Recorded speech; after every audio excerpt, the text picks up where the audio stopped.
Welcome back, everyone, to a brand new Worst Vlog on Earth. I have been reading, this is actually my second time reading the news in these vlogs because I ran out of things to vlog about. So I'm just going to make thousands of me reading the news and giving my thoughts. Normally I'd be doing this for Drad, but Drad takes forever, okay? These are fast. I have like 27 of these saved that I sat on, and now they're not relevant anymore. So now I'm just gonna do it for worst vlogs on Earth. Okay, it's gonna have to. These are old. These are now old. They're no longer relevant. This article was Skyrim player boots up their PS3 save after 7 years to finds nightmarish Wasteland. Published April 5th. There's a little picture. Look at this. That picture. That's pretty cool, right? Uh, the Elder Scrolls V Skyrim player has run into a bit of an issue trying to get the game to work on PlayStation 3 hardware. Who is the author? Lewis Parker. Okay, Lewis Parker, let's see what you got. Trying to get the game to work on PlayStation 3 hardware, to put things lightly. Bethesda games are notorious for their bugs, but Bethesda games on the PlayStation 3 are an entirely different kind of bug-ridden mess. That's probably why this player on the r/Skyrim subreddit booted up their old copy of Skyrim on PS3 and encountered something straight out of a creepy pasta. A lot of the performance and technical issues with the PS3 came down to a lack of RAM.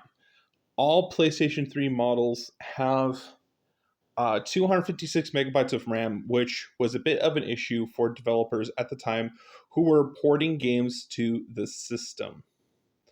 For comprehension, Xbox 360 came with 512 megabytes of RAM. Gaming PCs during this period were also expected to have a minimum of 512 RAM, although having 1 or even 2 gigabytes of RAM wasn't uncommon either. Hold on. There's like a bunch of ads that just popped up. Thank you. What's this website? I'm going to find out. I want to find out at the end of this because I don't want to scroll back up and deal with those ads again. Like, when I mean ads, I mean like it took up the whole screen. But that's not the only reason Bethesda games ran awfully on the system. For reasons a smarter person than I would have to explain, the Gamebryo engine and the PlayStation 3 just weren't compatible. This is why PlayStation 3 ports for Bethesda titles such as Fallout 3, Fallout New Vegas, and Oblivion were considered so inferior. But Skyrim used the Creation engine, right?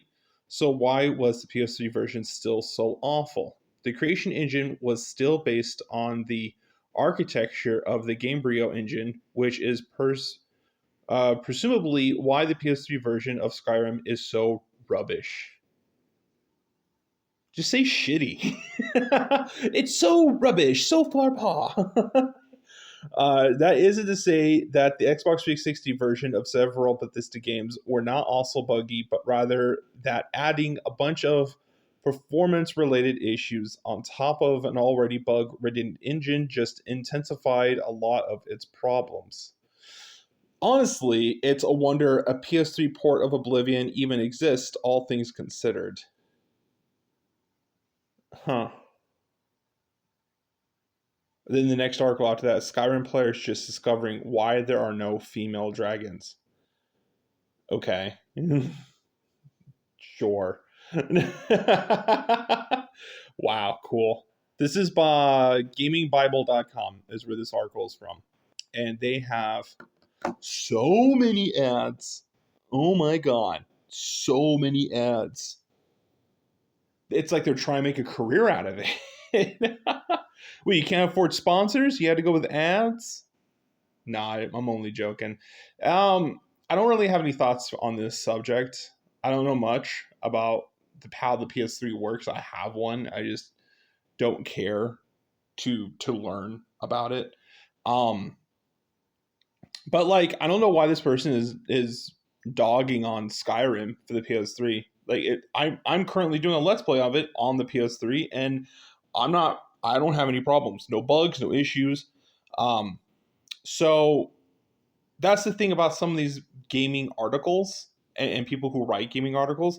They're kind of like extremely uh is it biased? Like they have a lot of like hate towards the games that they're interviewing or reviewing. They have such high expectations, and then once the game doesn't nearly go as close to that expectation as they hoped, then like they just trash on that game. And then like they'll advertise games that are actually trash and be like, "Oh yeah, these games are fantastic. These games are awesome." And like I've played some of these games that they've referred to, and they are just the worst, just trash games. And the games that are actually good, and including communities who like these games, will say that these are great games, and then articles will come out and they'll be like, "Oh, this is too hard. This is awful. No one's going to play this." When Cuphead first came out, they kept saying that it's just as hard as Dark Souls. Oh, Cuphead, this is just as hard as Dark Souls. One article I remember reading a while back said that like Cuphead was unplayable because it was too hard and that no one was going to get into Cuphead because it's so hard. Well, guess what, you idiot? It's like one of the most popular games. They made a whole series on it on Netflix. Oh, this game's so hard. Oh, this game's so hard. Oh, I don't want to. Shut up. You don't know anything. Thinking it, you think you're so clever because you say a popular game is dumb. You're dumb.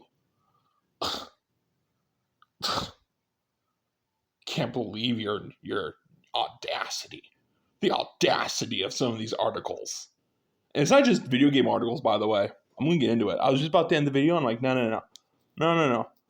It's not just video game articles that I have a problem with. It's also like movie critics, people who like Rotten Tomato will give an awful movie a good rating, and then I would go see that movie and be like, no, that was trash, and everyone would be agree. And what I like to do sometimes is I'll go on Google and I will read the review of a movie and then look at Rotten Tomatoes review and be like, best movie ever. And then there's another review. It's called the audience review on Google, and no one likes it. And I'll do the same thing where like Rotten Tomato would be like, this is the worst movie ever, but the crowd audience is like a crowd favorite. And like the people that work for Rotten Tomato just can't like they just scratch their head and like, why is it so popular? Why is it so popular? And then like they'll say some outlandish shit. Like they will make some wild claims as to why people don't like it. They'll reach out there and they'll be like, oh well, they're sexist. Oh well, they're racist. That's why they don't like it. And it's like, no, we just don't like the plot. No, we really just don't like it. We really just don't like the movie. And then like when we like something, they'll be like, I don't know why they don't like this particular thing. But then when we hate something that they like, well, it's their fault then. Well, they have an issue with it then. And it's not just movie critics, video game critics also do the same thing. And like I haven't really read much about book critics because I know book critics exist. If there's a source of entertainment, there's a critic to go with it. And I guarantee you, instead of adapting to what the crowd has to say and just kind of like getting the vibe and feel of what the crowd is trying to say, they would rather just make these wild claims towards everyone, and instead of just being like, oh well, maybe people just don't like the movie, they just go, no, you're the problem, you're like this. Even though no one, like I've read the articles for a lot of these movies that are coming out, no one is like saying anything about what they're being claimed of saying. Now I personally haven't made a movie review or a video game review on an article online. I just read other people's reviews, and like I haven't really come across like what some of these critics are saying. I haven't seen any of these reviews that the critics are just like, well, they're just like this. I think you're reaching. I think I think you're just dumb. So keep that in mind, okay? When reading articles, kind of keep in mind that articles such as this one, they will kind of go to the extreme about a certain subject, and then when no one agrees with them, they're the problem. They're the problem. And I in my head, there's like bells going off. Like, you shouldn't be talking about this. People are not going to like it. Here's the thing, it's common knowledge. I can talk about this because everyone already knows this. Everyone already knows that movie critics and video game critics are kind of ridiculous. And they will reach, they'll make some wild ass fucking claims. And it's I'm not the first to say that I think it's kind of wild how a lot of these like critics are just kind of like, if you don't agree with them, then you're the bad guy. And yeah, that's childish. If you don't agree with someone, that's fine, but don't make them the villain because they didn't agree with you. That's childish.